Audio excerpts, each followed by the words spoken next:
TV रख के पास पागल हुई सास। आजकल वर्मा जी की पत्नी देवकी जी केबल पर रियलिटी शोज देख देख कर बहुत कुछ सीख रही हैं। जैसे आज तो वो सुबह सुबह बेसुरे आलाप ले रही हैं। सारे गामा धा।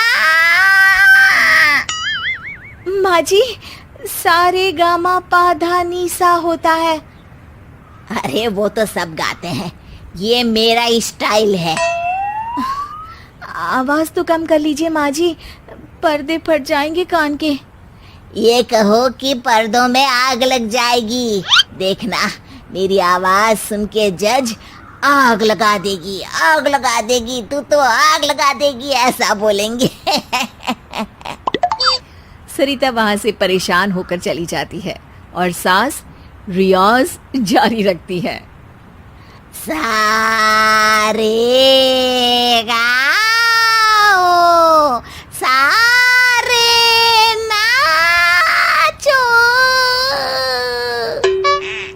तभी बाबूजी दुकान से लौटते हैं। अरे देवकी, क्यों तानसेन बनी हुई है?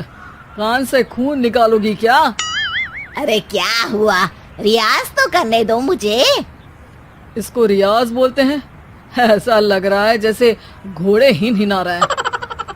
घोड़े पे बैठ के ही बम्बई जाऊंगी मैं तो, जब जज साहब कहेंगे कि देवकी तुम मुंबई आ रही हो।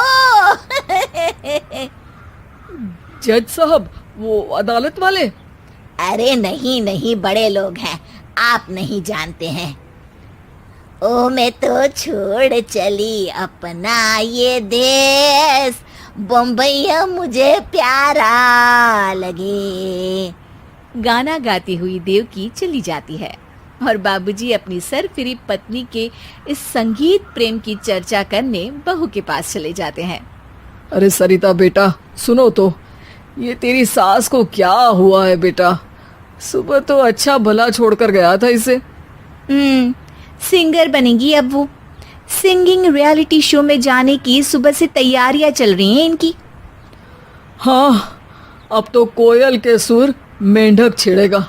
हे भगवान, सद्बुद्धि दो इसे। इधर बाबूजी भगवान को कहते हैं और उधर राधा रानी प्रकट हो जाती है, देवकी की मोहल्ले की सबसे पक्की दोस्त। क्यों री देवकी, काहे इतना गला फाड़ रही है? कोई चीखने चिल्लाने का कंपटीशन है क्या? अरे ये देख, नया सिंगिंग शो, मैं भी गाऊंगी, हिंदुस्तान के दिलों की धड़कन बनूंगी। अरे इतना बेसुरा गा के दिलों की धड़कन नहीं, दिलों का अटैक बन जाएगी। इससे तो अच्छा है कि नाच ही ले। वैसे भी दिन भर मोहल्ले में नाचती तो रहती है तू, कभी इसके घर कभी उसके घर। देवकी को समझ में आ जाता है कि उसका गाना किसी को पसंद नहीं आ रहा। अगले दिन सरिता देखती है कि सास पैरों में घुंघरू बांध के नाच रही है। अरे माँ जी, क्या मंजुलिका बनी हुई है आज आप? अरे नाचने दे बहू, जब तक है जान जाने जहां मैं नाचूंगी। अरे माँ जी, अभी जान निकल जाएगी इतनी जोर से नाचेंगी तो। अरे अरे, क्या कर रही हो? अरे दिख नहीं रहा, डांस कर रही हूँ। अरे जैसी तुम्हारी हरकत है, तुमको तो नागिन डांस करना चाहिए। वो भी करूंगी, भांगड़ा भी करूंगी। देखना, जज मुझे देख के स्टैंडिंग ओवेशन देंगे। हाँ, स्टैंडिंग ओवेशन तो देंगे ही, ताकि खड़े होकर वहां से भाग सके तुम्हारा डांस देखकर। अरे कुछ ढंग की चीज करो, ये रोज क्या नया शुरू कर देती हो? सास को लगता है कि उसका डांस का सीन भी बिगड़ गया। अब वो टीवी देख के कोई और कलाकारी ढूंढने लगती है। तभी उसे टीवी पर खतरों के खतरनाक खिलाड़ी शो दिखता है, जिसमें लोग अलग अलग स्टंट करते हैं। बस देवकी को नया काम मिल जाता है। अगले दिन सुबह देवकी डंबल लेकर कसरत करने लगती है। माँ जी, ये क्या कर रहे हैं आप? अरे खली जैसे बनकर खलबली मचा दूंगी। कल मैंने खतरों के खतरनाक खिलाड़ी देखा, और सोच लिया कि मुझे वही जाना है। हाँ बस। तभी वहाँ बाबूजी भी आ जाते हैं। अरे इतना भारी डंबल, अरे गिर मत जाना कहीं लेकर। अरे चुप करो, तुमसे कुछ नहीं होता इसका मतलब ऐसा नहीं कि मुझसे भी कुछ नहीं होगा। मैं तो खतरों के खतरनाक खिलाड़ी में जाने वाली हूँ। हाँ मैं तो इस शो में तभी गया था जब तुमसे शादी हुई थी। तुमसे शादी करना भी खतरों के खतरनाक खिलाड़ी में जाने से कम थोड़ी ना। अब चुप भी रहिए। अरे बहू, वो भारी वाला डंबल उठा कर ला तो। अरे ना माँ जी, आप संभाल नहीं पाओगी।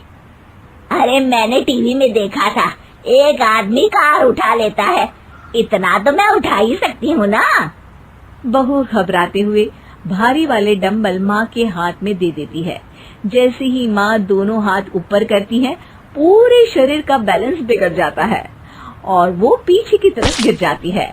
डंबल जाकर टीवी में लगता है और टीवी फूट जाती है। माँ जी, उठिए माँ जी। बाबूजी बहुत तेज हंसने लगते हैं। बाबा बाबा, टीवी और बीवी दो टेंशन थे मेरे, आज एक कम हो ही गया।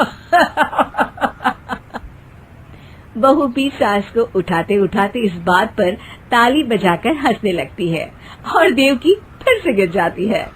और इस बार देवकी भी अपनी बेवकूफी पे हंसी रोक नहीं पाती।